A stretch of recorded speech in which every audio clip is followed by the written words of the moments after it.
Wabarakatuh. Ila hadratil Mustafa Muhammadin sallallahu alaihi wasallam wal hadril jamil masyayikhina wa asatid asatidana wa jamil musannifil kitab khususan dalam musannifiyat kitab Syekh Abu Hamid Muhammad bin Wajib Syai'ilumul Fatihah. A'udzu billahi minasyaitonir rajim. Bismillahirrahmanirrahim. Alhamdulillahi rabbil alamin. Arrahmanir rahim. Maliki yaumiddin. Iyyaka na'budu wa iyyaka nasta'in. Ihdinas siratal mustaqim siratal ladzina an'amta 'alaihim ghairil maghdubi 'alaihim waladdallin. Amin. Bismillahirrahmanirrahim. As-salisu utawi kang kaping telu, ini terusan dari puasa khos yang kemarin. Yang pertama itu kemarin adalah wandul basor, kemudian yang kedua khimdul lisan. Nah, yang ketiga asalisu utawi kang kaping telu kafus am'i iku nyegah pengrungon anil isghoi saking nengklengake ila kulli makruhin maring sekabehane pira-pira perkara kang makruh.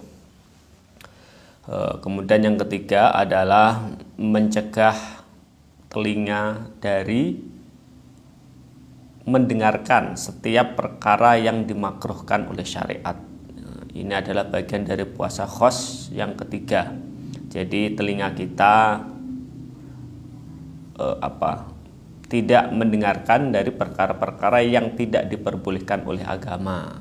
Ya, contohnya kayak kemarin seperti ghibah, tidak boleh untuk mendengarkan ghibah, tidak boleh untuk mendengarkan perkara-perkara yang diharamkan. Li'anna kulama krana temen setune saben-saben perkara haram kang haram apa qauluhu ngucapake ma haram maka haram apa al isghau nengklengake ilaihi maring ma. Karena apa?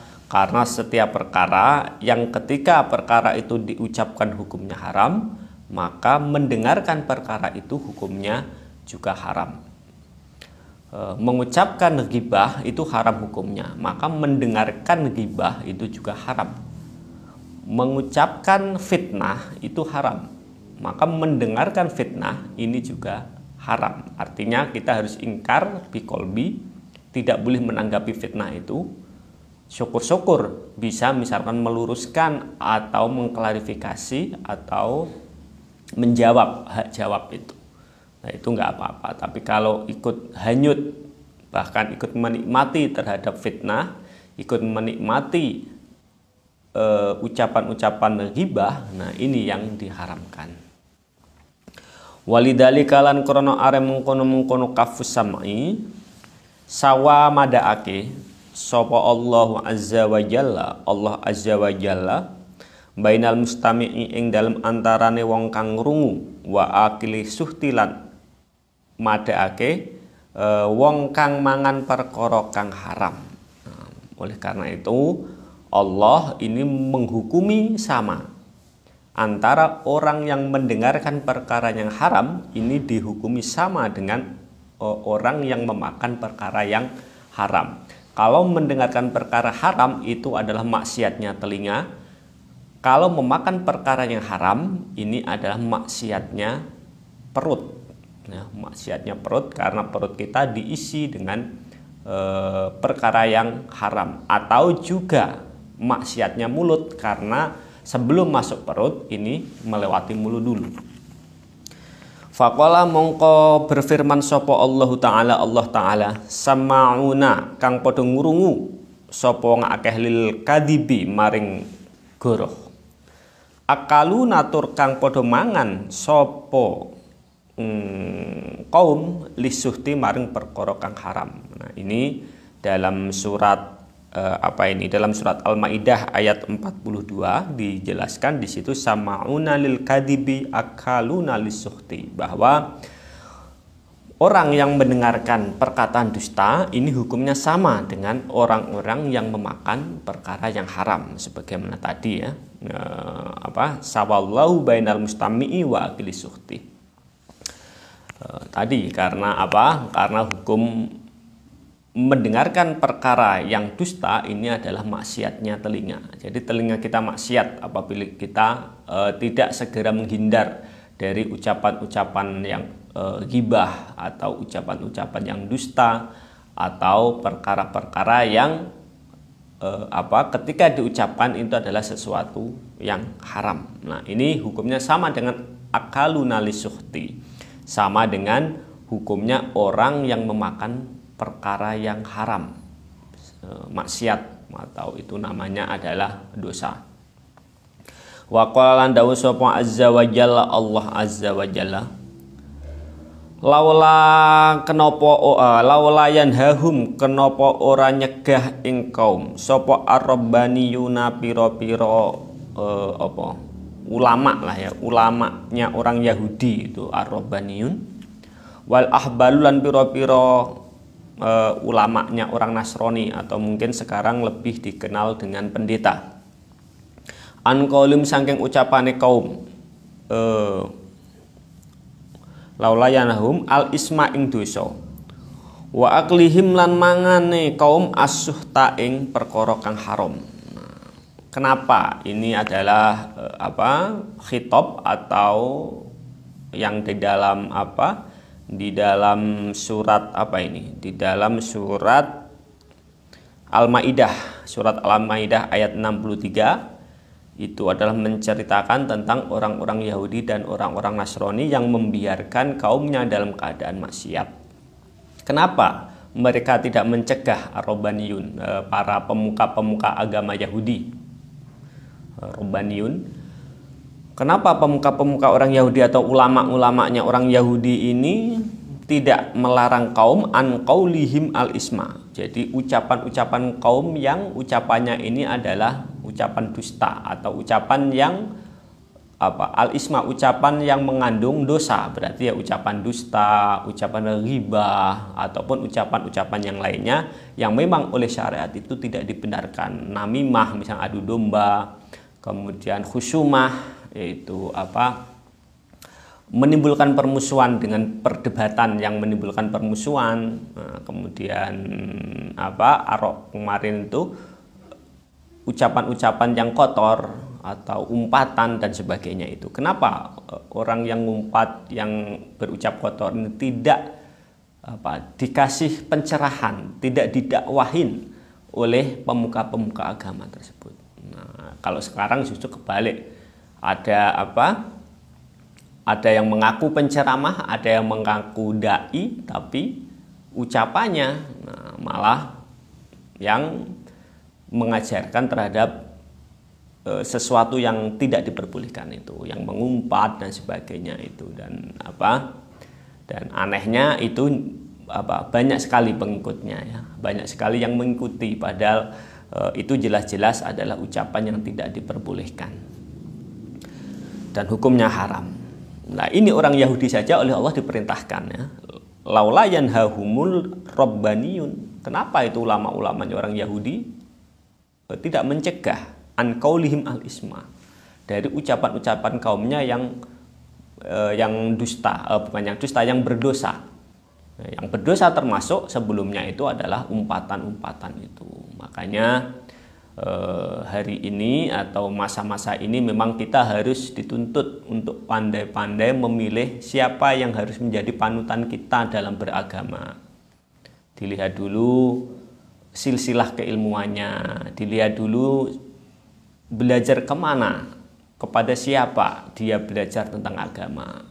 Dikhawatirkan belajarnya dia kepada orang yang salah, kepada orang yang sebelumnya memang tidak pernah punya background pendalaman ilmu agama. Bisa jadi pendalaman agama bisa jadi di pesantren, atau misalkan ya di kiai-kiai kampung sama saja.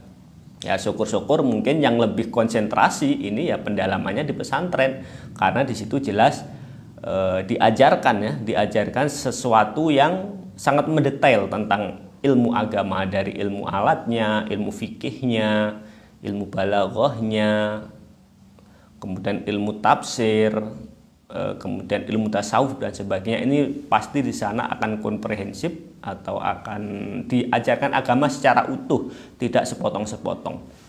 Nah, ini tentu pekerjaan yang tidak mudah bagi dari dai zaman sekarang ini, agar selalu memberikan pencerahan dengan tidak mengadu domba apalagi misalkan mengatasnamakan pembelaan terhadap agama tapi isinya misalkan provokasi, isinya adalah mengajak kepada umat untuk membenci seseorang, untuk membenci temannya, membenci bahkan gurunya, membenci pemerintahan ataupun membenci siapapun, bahkan ada yang mengajarkan untuk membenci kepada ulama. Nah, ini adalah sesuatu yang harus kita pilah-pilah benar agar kita tidak termasuk daripada laula yanhahumur rabbaniyunan wal ahbar. Demikian juga wal ahbar, ini pendeta-pendeta dari Nasrani ya.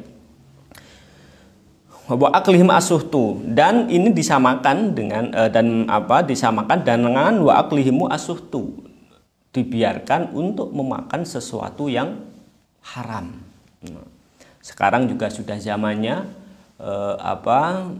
jangankan orang umum seperti kita, para tokoh agama terkadang ya, para pemuka, bukan tokoh agama saja, para pemimpin, bisa jadi siapapun dia, ini sudah tidak mempedulikan lagi apa yang dimasukkan ke dalam mulutnya, ke dalam perutnya. Harusnya para tokoh ini adalah menjadi panutan bagi orang-orang yang mengaguminya agar hati-hati dalam memakan.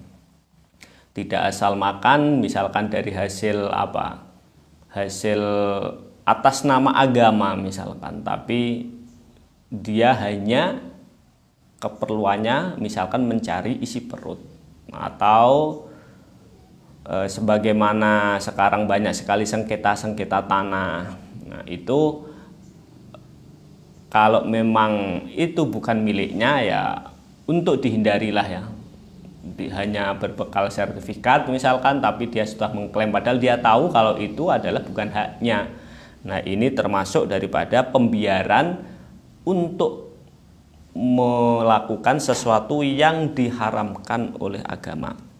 Fasukutu mongko utawi meneng alal ghibati ing atase ghibah haramun iku haram. Nah, maka berdiam diri ketika ada ghibah ini hukumnya adalah haram. Cuma memang dilematis. Biasanya kalau kita ada yang ghibah itu di atasnya kita, bisa jadi atasan kita, bisa jadi orang itu usianya di atas kita itu juga tidak merasa tidak sopan ketika langsung kita cegah, jangan ghibah misalkan. Nah, apa langkah yang terbaik? Ya jangan kita dengarkan saja. Ghibahnya jangan kita dengarkan, ya mending kita main HP sajalah. Ketika ngobrol, kemudian dalam obrolan itu orang itu mengucapkan ghibah atau mengucapkan sesuatu yang dilarang oleh agama, ya kita main HP saja. Untuk menghindarkan diri dari mendengarkan ghibah yang dilontarkan oleh lawan bicara kita itu. Wa qala lan dawuh sapa Allah taala innakum temen setuhne sira kabeh idan ing dalem ari kalane mengkono ayat sebelumnya itu surat An-Nisa ya, surat Nisa ayat 140. Kalau nggak salah cerita sebelumnya ya ini tadi laulayan hahum robbaniyun itu hampir semakna dengan itulah ya. Ikum misluhum madani kaum. Nah, ini kalau kalian membiarkan ghibah, kalian membiarkan perbuatan dosa yang ada di depan mata kita. Nah, ini maka kalau kita tidak minimal ingkar biqolbi atau bahkan justru malah membenarkan perbuatan yang tidak dibenarkan syariat, maka hukumnya misluhum. Kita itu sama dengan mereka yang berbuat dosa. Kita membiarkan orang ghibah berarti ya kita hukumnya sama saja dengan ghibah tersebut. Walidzalika lan krana are mengkono ayat innakum idan mislukum qala dawuh sapa Rasulullah sallallahu alaihi wasallam. Al muktabu utawi wong kang ngrasani wal mustami'u wong kang ghibah ya. Wal mustamu ilan wong kang ngrungokake syarikani iku kang sekutonan karone fil ismi ing dalem dosa. Sabda Rasulullah bahwa orang yang gosip ya, orang yang berbicara tentang gosip atau orang yang ghibah serta orang yang mendengarkan ghibah itu syarikani fil ismi.